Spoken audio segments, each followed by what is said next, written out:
হ্যাঁ friend, good morning, welcome my new blog. এখন বাজে 9:30, সবাই ঘুমাতে উঠলাম। কালকে অনেক রাত করেই বাড়ি এসছি ডিউটি থেকে, প্রায় 12টা 12:30 মতো বেজে গেছিলাম। বিরাজটা নিয়েছি, চলো ওকে বিরাজটা করে নিই, ফ্রেশ হয়ে নিই, তারপরে বাকি ব্লগটা শুরু করব। তো আমি তো ফ্রেশ হয়ে গেছি, মোটামুটি মুখ টুক ধুয়ে সব কিছু রেডি। তো ছেলে তো আজকে আমার আগেই তাড়াতাড়ি ঘুমাতে উঠে পড়েছে। চলো দেখি বাইরে গিয়ে আমার ছেলেটা কি করে। কোন দিক গেল সে? কই টাকা তুই? এই টাকা তোকে বাড়িতে খুঁজে বেড়াচ্ছি, তুই কোথায় ছিলি? তুই কোথায় ছিলি? তোর বাড়িতে খুঁজে বেড়াচ্ছি আমি। হ্যাঁ এই দেখ দেখ দেখ, এটা কে? এটা কে? এটা কে? এ বাবা, এটা কে? এটা কে? এটা কে? বাজা বাজা, কই দেখি তো গাড়িতে কেমন হর্ন বাজে দেখি। এই গাড়িটা ভালো না, তোমরা যদি গাড়িটা কিনতে চাও তো যোগাযোগ করো ওখানে এই বাচ্চাটার সাথে। এই বাচ্চাটা গাড়ি চালাতেও পারে না, আর এই মেকানিক। এই এই এই এই কি হচ্ছে এটা? উঠবে না কিন্তু। এই ওটা কি? ওটা কিছু না, ওটা কিছু না, ছেড়ে দাও ছেড়ে দাও ছেড়ে দাও। আর না আর না আর না আর না, ছেড়ে দাও। আর না, তোমার গাড়ি কোথায়? তোমার গাড়ি কোথায়? চলো চলো চলো চলো চলো, পড়ে যাবা পড়ে যাবা পড়ে যাবা। দেখ দেখ, উফ, লেগেছে তো? ঠিক হয়েছে, ওস্তাদ একেবারে। ছেড়ে দাও ছেড়ে দাও ছেড়ে দাও, অনেক গাড়ি চালানো হয়ে গিয়েছে। চলো আমরা এবার বাড়ি গিয়ে কি খাবো? ভাত খাবো, গরম গরম ভাত খাবো সকালে, ঠিক আছে? এখানে বাঁধাকপি সেদ্ধ করা আছে, এখানে পেঁয়াজ লঙ্কা টমেটো কাটা আছে। আর রান্নাঘরে কি হচ্ছে, এখানে বাটা মাছ ভাজা হচ্ছে, এখানে অলরেডি 4টে ভাজা হয়ে গেছে। আর এই যে মাছের মাথা রাখা আছে, বাঁধাকপি হবে। আর এখানে একটা পেটি আছে ছেলের জন্য, ছেলের আলাদা ঝোল করে দেওয়া হবে।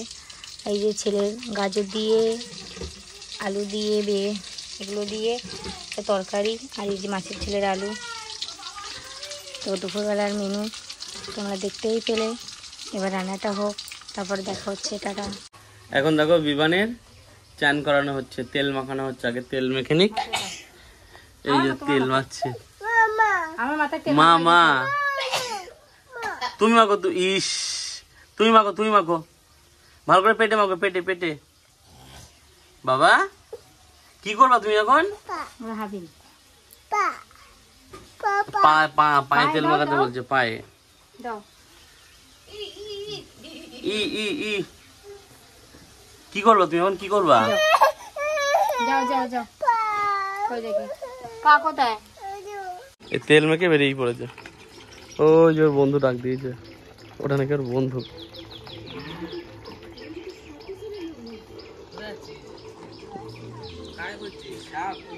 কই কই সাপটা? কই সাপটা? কই সাপটা? কই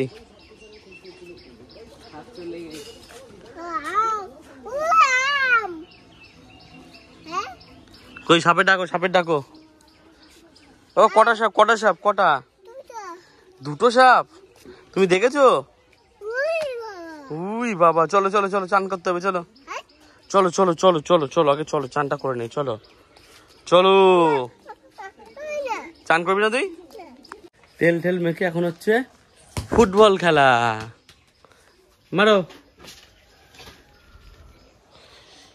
মারবো মারবো, ওকে দাঁড়াও, মারলাম, ঠুস। তেল টেল মেখে এখন ফুটবল খেলা করছে, বানা করেছে একটু ফুটবল খেলবে। তো ফুটবলটা খেলে নিক, তারপরে চান হবে। করি দিক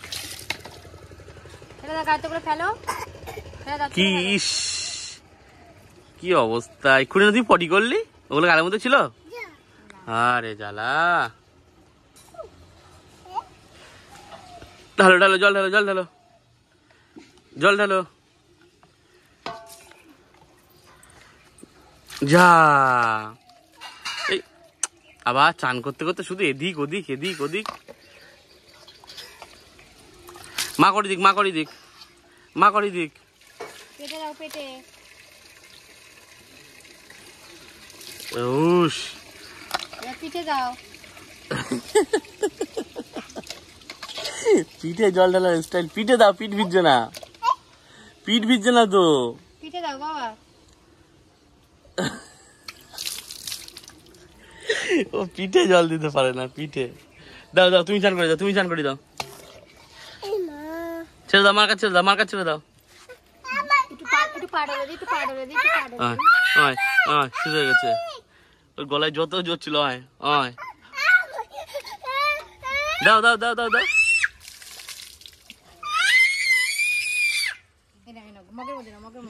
দাও দাও দাও। এই হচ্ছে প্রতিদিনের অবস্থা চান করার সময়। পার ডে চান করতে গিয়ে ওর এই অবস্থা। তো ছেলে চান করানোর ভিডিও দেখলে কতটা দুষ্টুমি করে, ও খুব দুষ্টুমি করে। আরও তো দুষ্টুমি করতে, এখন তো তাও একা একা চান করতে পারে, তো একা একা চান করছে। এখন চলে এসেছি ছাদে। এই যে ছাদে এখানটায় আমাদের মুরগি ছিল, মুরগি রাখা হতো। এখন ওই যে ওই গ্রিলটা দিয়ে ওর মধ্যে ওই সিঁড়ির নিচে ওখানটায় রেখেছি, দুটো মুরগি আছে। মুরগিগুলোকে দেখতে আসলাম, খেতে দিলাম। আর এখন নিচে যাব, নিচে গিয়ে চান করবো। চান করে একটু রেস্ট নেবো। বিকালে আবার 4টের সময় ট্রেন ধরতে হবে। 4টে না 5টা 20 মনে ট্রেন আছে, ডিউটি দিতে হবে। কালকে রাত্রে বাড়ি আসি 11:30 12টার দিকে। আবার আজকে 5টার ট্রেন ধরে চলে যেতে হবে। কাজে চাপ আছে, একজন লিভে আছে সেই কারণে। আর আমাদের দোতলা থেকে চারিদিকের ভিউটা একটু দেখে নাও কেমন লাগছে। এখানে নতুন নতুন ঘর করছে। এটা আমাদের মেজো জেঠিদের ঘর, তাদের নতুন পাশে আবার তৈরি হচ্ছে। এদিকে দাদারা আছে, খুঁড়তুতো জাটতুতো দাদারা আছে। এই যে, তো চলো নিচে যাই, ঝপঝপ করে চানটা করে নিই, করে একটু রেস্ট নিয়ে নেই আগে, তারপরে আবার দেখা হবে। আজকে একটা নতুন অভিজ্ঞতার কথা শেয়ার করবো তোমাদের সাথে। অভিজ্ঞতাটা হলো এই যে, এখন যেভাবে কন্টিনিউ করছি, সেই সময় শুরু হয়েছে প্রায় 2 সপ্তাহ। তার 2 সপ্তাহের মধ্যে মোটামুটি 50-60টা সাবস্ক্রাইবার হয়েছে। এমতো অবস্থায় কথা হলো গিয়ে কিছু লাইভ স্ট্রিমে জয়েন হয়েছিলাম, ঠিক আছে। তাড়াতাড়ি সাবস্ক্রাইবারগুলো বাড়বে, চ্যানেলটা তাড়াতাড়ি গ্রোথ হবে, ভালো ভালো লাইক পাবো, বেশি বেশি পাবো। লাইভ স্ট্রিমে কিছু জয়েন হয়েছিলাম। জয়েন হওয়ার পরে প্রথম দিনই 10টা সাবস্ক্রাইবার পেয়েছি, পরের দিন 20টা পেয়েছি। তারপরে 2 দিন আবার লাইভ স্ট্রিমে জয়েন হলাম না। এখন দেখি কি পার ডে 2-4টে করে সাবস্ক্রাইবার কমে যাচ্ছে। মানে লাইভ স্ট্রিমে জয়েন হয়েছি সাবস্ক্রাইবার পাওয়ার জন্য, সেখানে বাড়বে কি, আরও আমার যেগুলো পার্সোনাল ছিল, যেগুলো আমি গেইন করে রেখেছিলাম, সেইখান থেকেও কমে যাচ্ছে। তাই একটাই কথা সবাইকে বলবো, যারা ফেসবুকে ইউটিউবে নতুন আসছো, দয়া করে কেউ কোনো রকম এইসব live stream, paid promotion, paid subscriber নিতে যাবে না। যেটা হয় ইউটিউবে, যেটা হয় তোমার ডেইলি অ্যাক্টিভিটি, যা চাও সেটাই তুমি পোস্ট করে দাও। হয়তো টাইম লাগবে, জানি আমার কতদিন টাইম লাগবে, বা আমি আদৌ পাবো কিনা পারবো কিনা জানি না, তবু কন্টিনিউ চেষ্টা করতে থাকবো। তোমরা সেম জিনিস করো, কিন্তু উল্টো পাল্টার দিকে যেও না, তাতে কোনো লাভ হবে না। এমনটা আমার হচ্ছে না, ঠিক আছে। আমার যে কটা সাবস্ক্রাইবার আছে, আমার ভিডিও থেকে তারা এসেছে, তাদেরকে অসংখ্য ধন্যবাদ, মন থেকে অনেক অনেক ভালোবাসা। আরও চাই যে আপনারা যারা এসেছেন, বা তোমরা বন্ধুরা যারা এসেছো, তোমাদের দেখা দেখি যেন আরও সবাই পাশে এগিয়ে আসে, যেন একে অপরকে সাহায্য করে, তাহলেই তো আমরা এগোতে পারবো, তাই না। উঠলো ভাই তো কটক যাই, ছিলাম বাড়িতে, হঠাৎ চলে আসলাম অফরোডিং করতে। এই যে হন্ডা এসপি শাইন নিয়ে এখন আমাদের অফরোডিং চলছে। খেয়ে দিয়ে কাজ আছে, আর আমি এই যে ওর ব্যাগ নিয়ে বয়ে বেড়াচ্ছি। সত্যি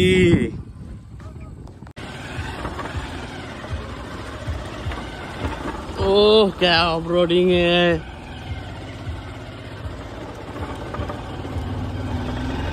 যাচ্ছিলাম একটা ভালো জায়গায়, ভালো রাস্তা দিয়ে যাবো, ওর কিনা অফরোডিং করার ইচ্ছা আছে, এখন যাচ্ছে অফরোডিং করতে। হলো তো অফরোডিং, পৌঁছাতে পারলি পুরো রাস্তা?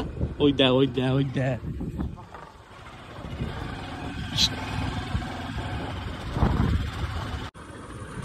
এখন যাচ্ছি হরিশপুর নদীর ধারে। নদীর ধার, তার আশপাশ, সেই পরিবেশটা তোমাদেরকে দেখাবো, তোমরা একটু দেখবে যে আমাদের এই পরিবেশটা কত সুন্দর। আর এখন এই ইট ভাটার মধ্যে দিয়ে যাচ্ছি, এখানেও খানিকটা অফরোড হবে। তো চলো, যদি ভালো লাগে অবশ্যই একটু লাইক করে দিও, সাবস্ক্রাইব করে দিও, চ্যানেলটাকে এগোতে সাহায্য করে দিও। ভিডিওটা কন্টিনিউ দেখতে থাকো।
এখন চাঁপুকুর স্টেশনে চলে এসেছি।